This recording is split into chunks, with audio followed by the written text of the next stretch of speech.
Good morning students. आज हम लोग फिजिकल साइंस में समय और गति चैप्टर को पढ़ेंगे। इस चैप्टर में गति संबंधित कुछ राशियां हैं। सबसे पहले उसके बारे में हम लोग जानें तो पहला है विस्थापन। विस्थापन होता क्या है, किसे कहते हैं? तो विस्थापन किसी गतिशील वस्तु द्वारा किसी निश्चित दिशा में उसकी प्रारंभिक तथा अंतिम स्थिति के बीच की सबसे न्यूनतम दूरी को विस्थापन कहते हैं। जैसे यहाँ से, यानी यहाँ घर है, घर से हम स्कूल जा रहे हैं, तो ये हमारी प्रारंभिक स्थिति हो गई और ये हमारी अंतिम स्थिति हो गई।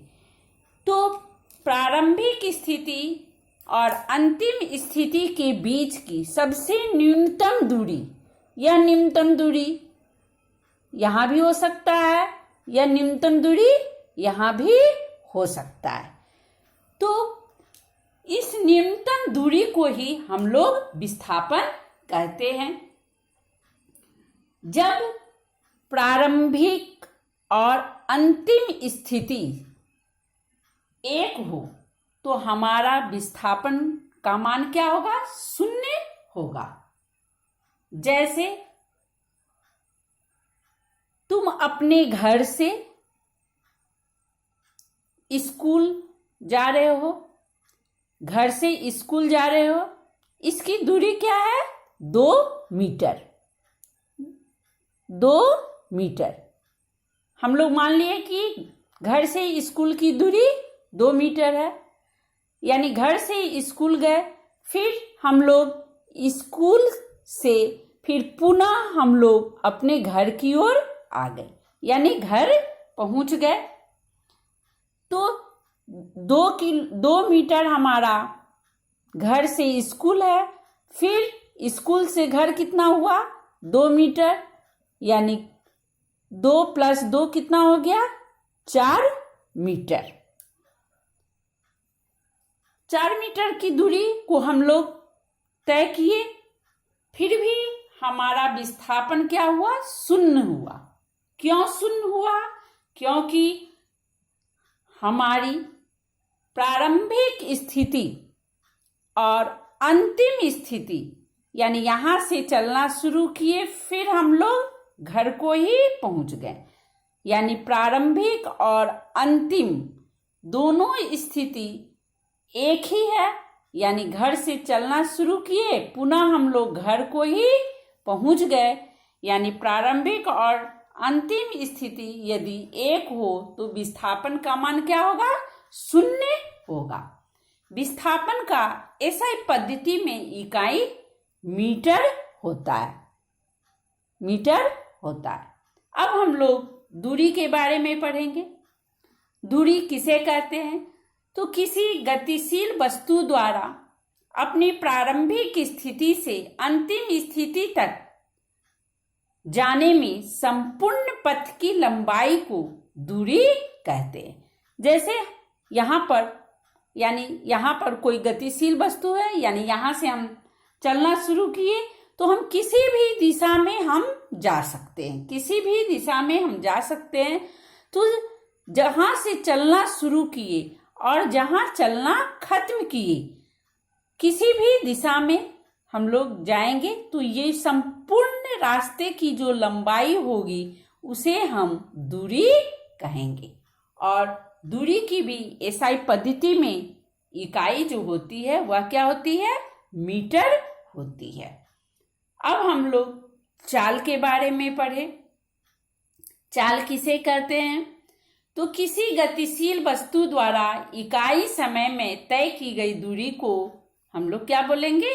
चाल बोलेंगे। यानी चाल बराबर क्या होता है? दूरी बटा समय। चाल बराबर दूरी बटा समय।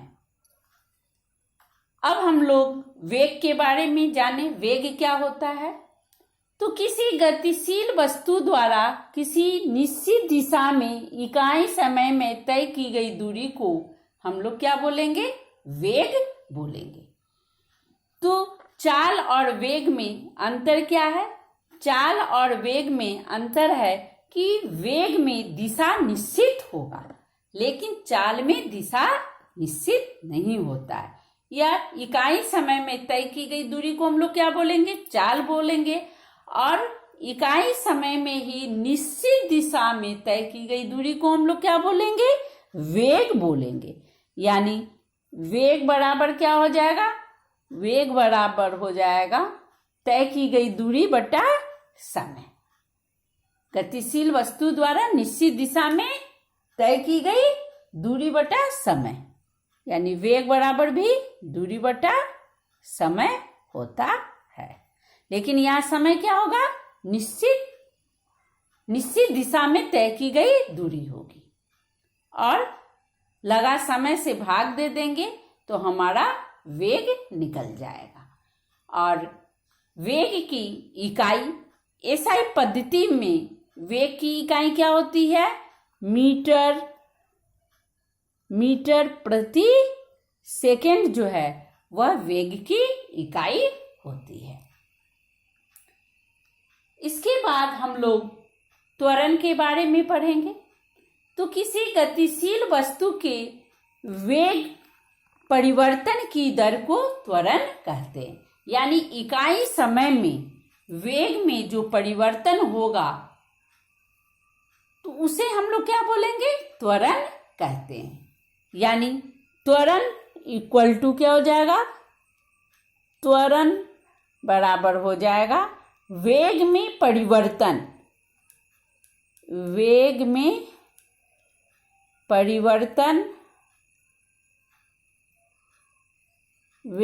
परिवर्तन बटा समय। इस वेग में परिवर्तन यानी प्रारंभिक स्थिति और अंतिम स्थिति जो होगा अलग अलग होगा, तो दोनों को हम लोग घटा देंगे तो उसे ही हम लोग क्या कहेंगे? वेग में परिवर्तन हो जाएगा बटा समय। यानी वेग में परिवर्तन जो होगा उसमें हम लोग समय से भाग दे देंगे तो हमारा त्वरण निकल जाएगा। और इसकी भी इकाई जो होती है, इसकी इकाई एसआई पद्धति में इसकी इकाई क्या होती है? मीटर प्रति सेकेंड स्क्वायर इसकी इकाई होती है। तो अब हम लोग तीनों में अंतर को पढ़ेंगे, यानी चाल, वेग और त्वरण, इन तीनों में क्या अंतर हुआ? तो चाल कहेंगे किसे? तो किसी भी दिशा में इकाई समय में तय की गई दूरी को क्या कहेंगे? चाल कहेंगे। यानी चाल बराबर दूरी बटा समय। किसी निश्चित दिशा में इकाई समय में तय की गई दूरी को हम लोग क्या बोलते हैं? तय की गई दूरी को हम लोग वेग बोलते हैं। वेग बराबर दूरी भी कर सकते हैं और इसको हम लोग विस्थापन बटा समय भी बोलते हैं। यानी इसे हम लोग निश्चित दिशा में तय की गई दूरी भी बोलेंगे और इसे हम लोग विस्थापन भी बोलेंगे। तो विस्थापन बटा समय। त्वरण किसे कहते हैं? तो इकाई समय में वेग में परिवर्तन त्वरण कहलाता है। यानी त्वरण बराबर क्या हो जाएगा? वेग में परिवर्तन बटा समय। तो अंतर जब लिखने आएगा तीनों में, तो सबसे पहला पॉइंट इसका परिभाषा लिखेंगे। दूसरा पॉइंट हम लोग क्या लिखेंगे? इसका जो सूत्र होता है, इन सूत्र को लिखेंगे। और तीसरा पॉइंट उसकी इकाई को हम लोग लिख देंगे। तो तीनों में अंतर आ जाएगा। अब हम लोग पढ़ेंगे मंदन। मंदन किसे कहते हैं? तो किसी गतिशील वस्तु के वेग में प्रति सेकेंड जो कमी होता है उसे मंदन कहते हैं। मंदन जो है वस्तु का यदि वेग बढ़ता है तो उसे हम लोग धनात्मक त्वरण कहते हैं, और जब वस्तु का वेग घटता है तो उसे हम लोग ऋणात्मक त्वरण कहते हैं।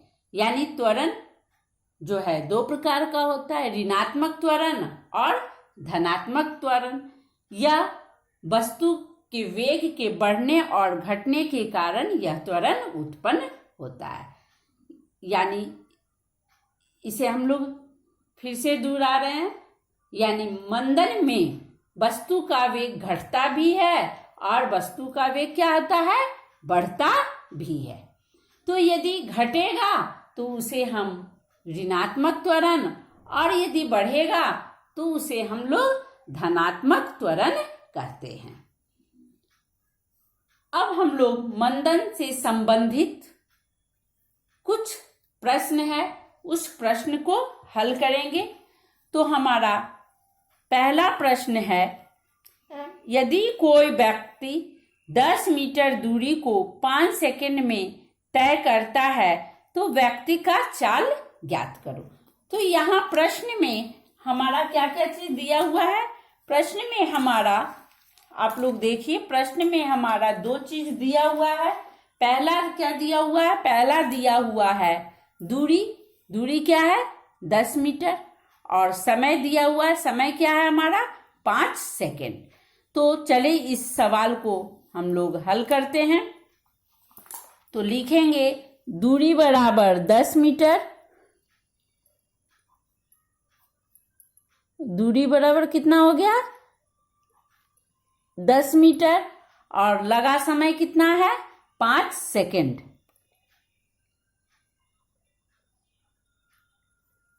लगा समय इक्वल टू 5 सेकेंड। अब हमें क्या निकालना है, व्यक्ति का चाल निकालना है। तो हम लोग जानते हैं कि चाल बराबर क्या होता है, चाल बराबर अभी हम बताए, चाल बराबर क्या होगा, दूरी बटा समय। चाल बराबर दूरी बटा समय।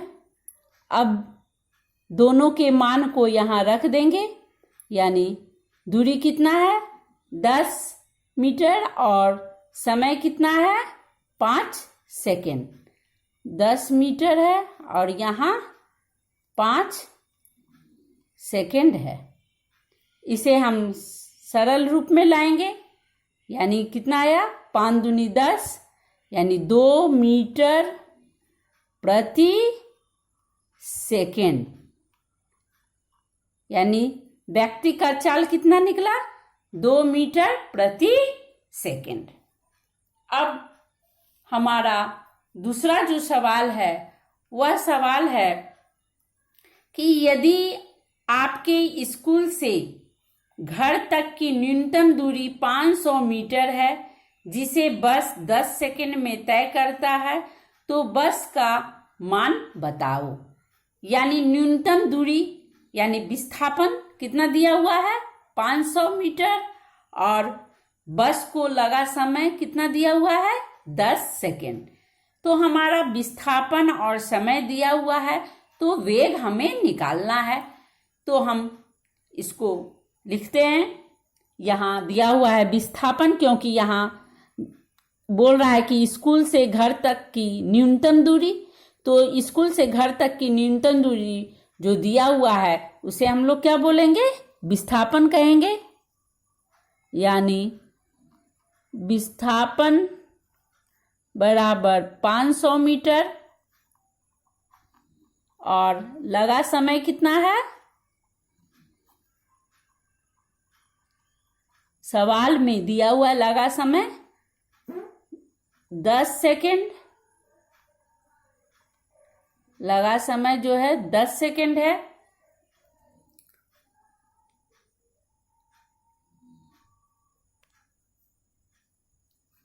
हमें वेग निकालना है। वेग बराबर हम लोग जानते हैं क्या होता है, विस्थापन बटा समय। हमारा विस्थापन दिया हुआ है 500 मीटर, और समय लगा कितना है, 10 सेकेंड। अब इसको हम लोग सरलतम रूप में लाएंगे तो कितना आया? 50 मीटर प्रति सेकेंड।